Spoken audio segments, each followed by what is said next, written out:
Hi, welcome to Daily Dose of Anime Recaps. In this video, we'll be looking at the first 4 episodes of the series, Summertime Render. The series is a thrilling mystery surrounding Shinpei Ajiro, an orphan mourning the loss of a close friend. Nothing seems quite right, especially when he begins to see shadow copies of dead loved ones. After people begin to disappear, Shinpei finds himself and his family central to a folktale horror mystery, and those closest to him are most likely to die. Despite waking up in the past each time he dies, Shinpei struggles to solve the mystery. Is it possible, or is he doomed? Before we begin, make sure that you're a subscriber and you have hit the bell button so you never miss an episode from us. Summertime Render begins with Shinpei Ajiro, our protagonist, who seems to be heading back home on a boat. We don't know much about Shinpei, except that he's an awkward teenage boy, and that it's with reluctance he is traveling home. As we meet Shinpei, we also meet Ushio, a mysterious blonde girl who is spectral and distant. As we begin to disconnect from the reality, Ushio asks Shinpei one thing: to protect Mio, Ushio's younger sister. Who is Ushio? Who is Mio? And how do these two people relate to Shinpei? Shinpei awakes from what we now understand as a dream vision and accidentally headbutts the breasts of a stranger. She slaps him, and then we approach Hitogashima Island, a beautiful mountain city hidden away from Khitan Strait. The island is small and rural, supported by local fishing and the tourism industry. Away for 2 years, the only thing bringing Shinpei back is a funeral, Ushio's funeral.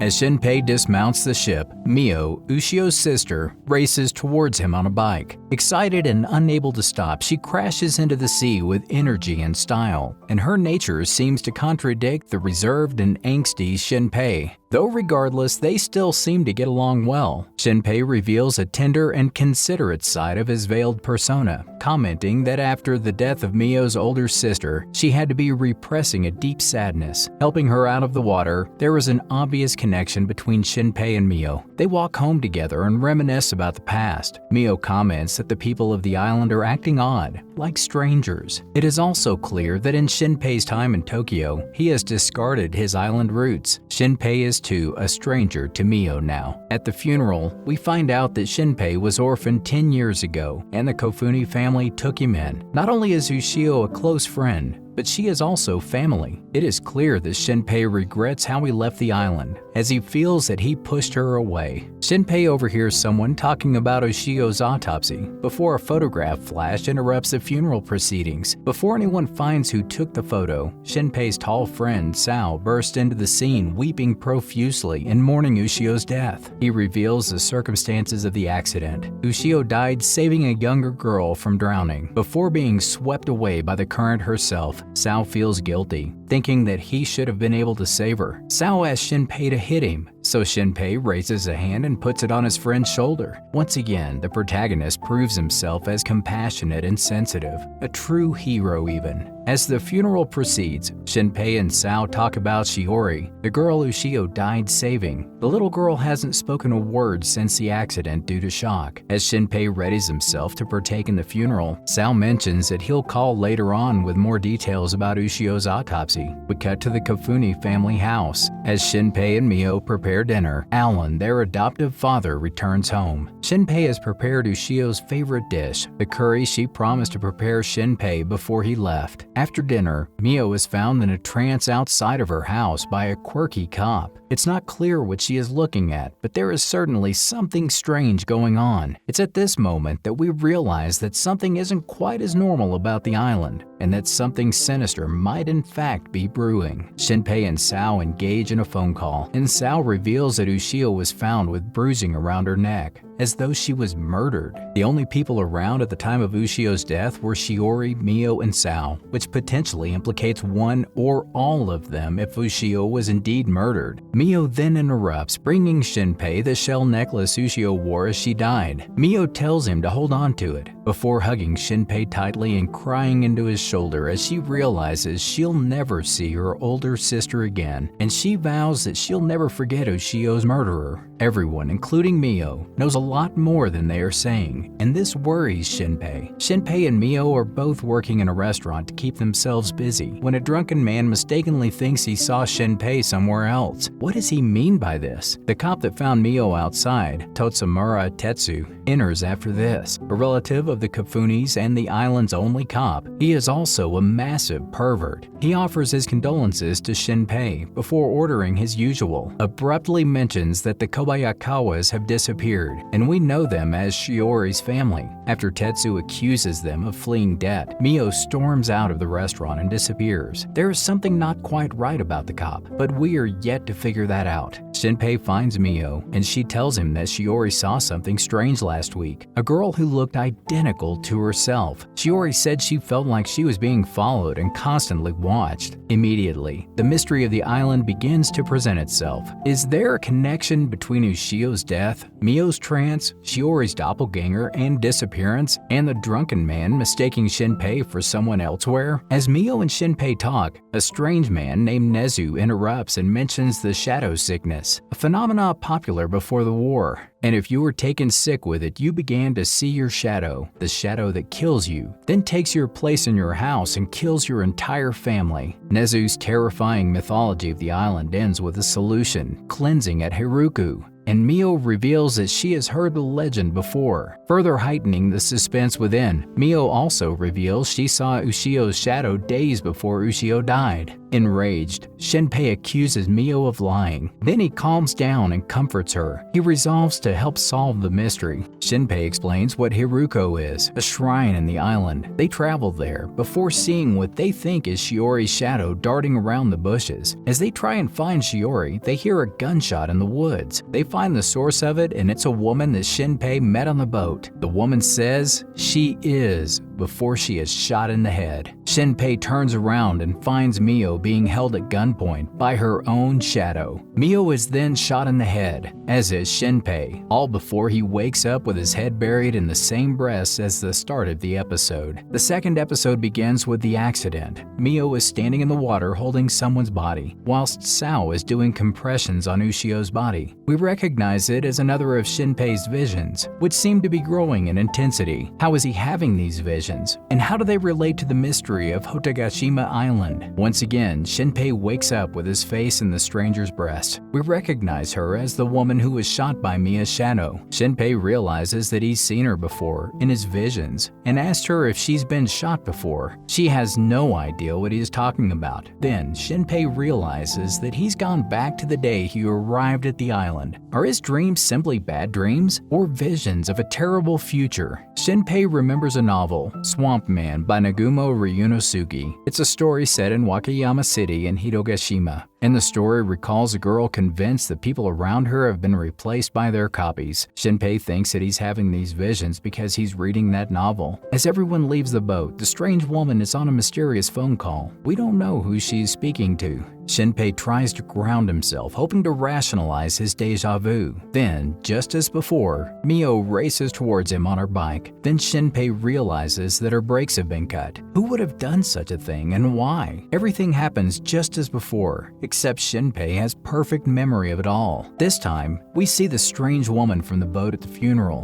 What is her involvement in this mystery? And is she more harmful than she seems? This time at the funeral, Shinpei sees Shiori and realizes she is going to disappear tomorrow. Later that night at dinner, Shinpei theorizes that Ushio must have seen a shadow, which is why she died. He also worries that someone tried to murder Mio. Tetsu sees Mio outside the house again, and this time Shinpei sees this too. Mio then stabs Tetsu violently and kills him. Shinpei sees all of this and exclaims that it must be her shadow. Then a flash goes off once again, just like at the funeral, and Mio's shadow is surrounded in an ethereal blue energy. Shinpei then sees a liminal shadow grow out of Tetsu's corpse and into his body. The shadow creates a flash, and Tetsu's corpse disappears. He adopts the cop's persona with uncanny ease, then gives the pistol to Mia's shadow to kill the real Mio. Shinpei receives a phone call from Sao, giving away his location. Mio's shadow sneaks up on him and drives a knife through his neck, killing him once again. Mio says the words, "He's ready," before Shinpei enters a trance-like death state. Ushio speaks to him in this state and reminds him to protect Mio. Shinpei then wakes up again, and this time he's already off the boat. But it's the start of the day once again. Strangely, he's awoken in a different place. Mio cycles towards him again, but this time he stops her from falling into the water. Shinpei instead falls in, though he can't swim, and Mio has to dive in to save him. Then we see the strange lady from the boat once again. She is talking alone into a voice recorder. She watches from a distance and makes ominous remarks about Shiori. Shinpei resolves that his goal is to survive the night, and he does it, so he doesn't keep waking up at the start of the day. He hatches a plan to record Mio's shadow killing the original Tetsu before he realizes his eye has changed colors. He shows the real Mio the video of her shadow self and explains what is happening. The episode ends with the hypothesis that Ushio was killed by a shadow.